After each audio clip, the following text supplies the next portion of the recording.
दर्शक महानुभावहरू नमस्ते। यस अगाडिको भिडियो अल्छी रूपी कम्बल फालेर सशक्त बन्ने कथाका शब्द खेलहरू रहेका थिए। यो भिडियो डिजिटल डिटक्स सन्दर्भमा प्रयोगमा आउने शब्द खेलका उदाहरणहरूलाई समेटेर बनाइएको कथा फोनको रिलमा हराएकी रिया रहेको छ। दृश्य 1 ओपनिङ। रिया त स्मार्ट छिन्, तर उनको फोन त्यो त पीएचडी गरेर फर्किएको जस्तो स्मार्ट छ। रिया सोच्छिन् म फोन चलाउँछु, तर फोन भन्छ म तिमीलाई चलाउँछु। उनले मेसेज पठाउन खोज्छिन्, फोनले अटो करेक्ट गरेर प्रेम पत्र बनाइदिन्छ। उनले अलार्म राख्छिन्, फोनले बिहानै मोटिभेशनल स्पीच दिएर उठाउँछ। Good morning. Your pillow may be soft, but your goals are stronger. Wake up. उनले फोटो खिच्छिन्, फोनले फिल्टर लगाएर उनलाई मिस युनिभर्स बनाइदिन्छ। रियाले यो बुझ्न बाँकी छ कि फोन स्मार्ट मात्र होइन, अलि ओभर स्मार्ट छ। जस्तो कि त्यस्तो साथी जो सधैँ मलाई सबै कुरा थाहा छ भन्दै घमण्ड गर्छ। तर यहाँ त्यो साथी उनको फोन हो। दृश्य 2 फोन चार्ज भर्सेस मान्छे डिस्चार्ज। रिया सोफामा, फोन चार्जमा। रिया, दिनभरि फोन चार्ज गर्छौ, आफू चाहिँ कहिले चार्ज हुन्छौ? आमा, फोन बिना त म चल्दिन नि। फोन चार्ज भनेको ब्याट्री भर्नु हो भने आफूलाई चार्ज गर्नु भनेको आराम, ऊर्जा र मानसिक सन्तुलन कायम गर्नु भन्ने बुझिन्छ। यसको सन्देश फोन 100% चार्ज भए पनि मान्छे डिस्चार्ज हुन सक्छ। सफलता ब्याट्रीमा होइन, एनर्जीमा हुन्छ। दृश्य 3 रिल भर्सेस रियल लाइफ। एक दिन रियाको महत्वपूर्ण जागिरको इन्टरभ्यू थियो। उनले भोलि बिहानलाई अलार्म लगाएकी थिइन्। एउटा रिल मात्रै हेर्छु। रिया रिल स्क्रोल गर्दै, तर रातभरि रिल हेर्दा हेर्दै अलार्म मिस भयो। भोलि बिहान घाम उदाइसकेपछि ओछ्यानबाट झस्किँदै उठिन्। इन्टरभ्यू बन्द भइसकेको थियो। इन्टरभ्यू छुट्यो। रिया घर फर्किन्। आँसु आए। उनले फोन हेर्दै भनिन्, अरे समय त रिल जस्तै उड्यो। रिल हेर्दा हेर्दै रियल लाइफ पनि रिल जस्तै छोटो नबनोस् है। रिल भनेको छोटो डिजिटल भिडियो हो भने रियल लाइफ भनेको हाम्रो वास्तविक जीवन भन्ने बुझिन्छ।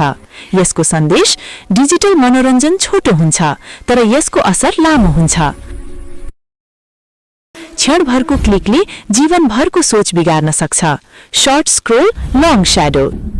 दृश्य 4 सेवक कि मालिक। रिया, फोन राखेर खाजा खाऊ। एकछिन है आमा, फोनले छोड्दैन। फोन तिम्रो सेवक हो छोरी, मालिक होइन।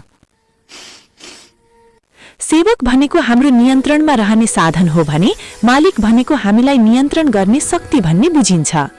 यसको सन्देश जब फोनले निर्णय गर्छ, स्वतन्त्रता हराउँछ।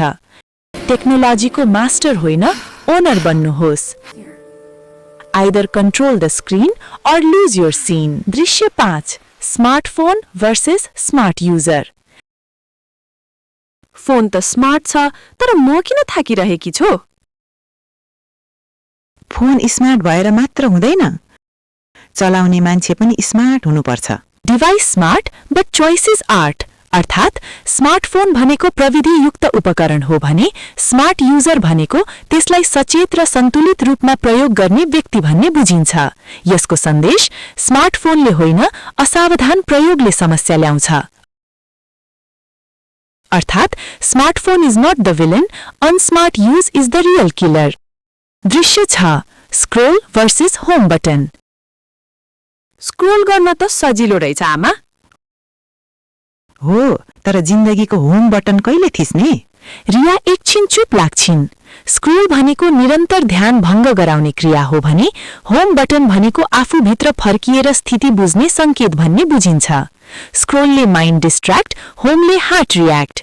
यसको सन्देश रोकिएर आफू कहाँ छु भनेर हेर्नु पनि जरुरी छ।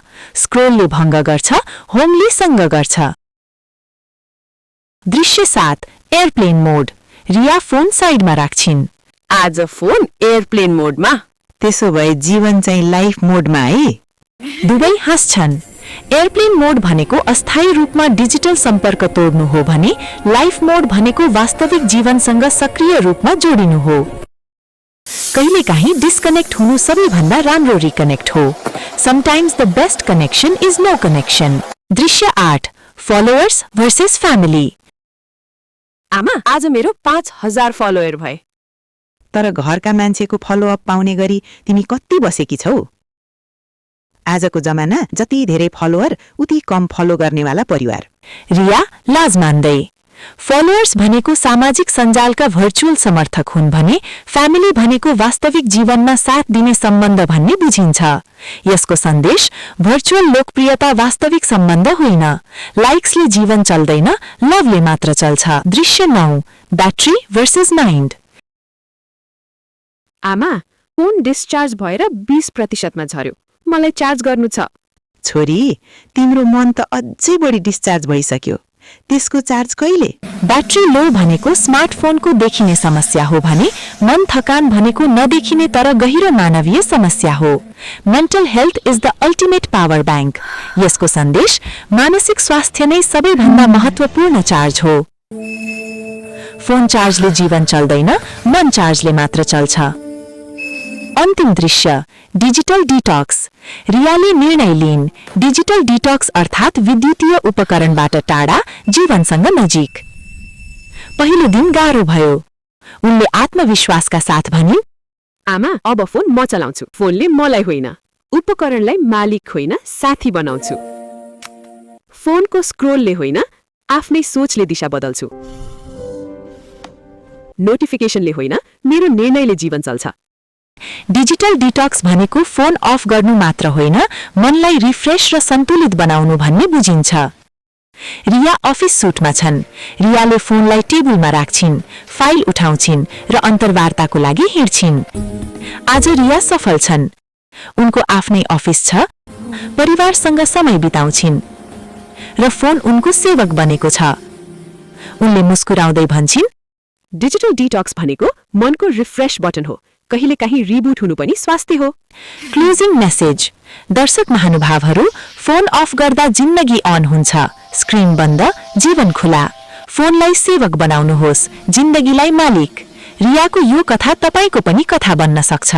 यो त फोन र डिजिटल डिटॉक्सको कथा थियो। अर्को भागमा हामी प्रोक्रास्टिनेसन अर्थात् पछि गर्छु भन्ने बानीको कथा सुनाउँछौं। यो भिडियो लाइक, शेयर र सब्स्क्राइब गर्नुहोस्। यदि रियाको कथा तपाईलाई मन पर्यो भने कमेन्ट गर्नुहोस्। धन्यवाद, नमस्ते।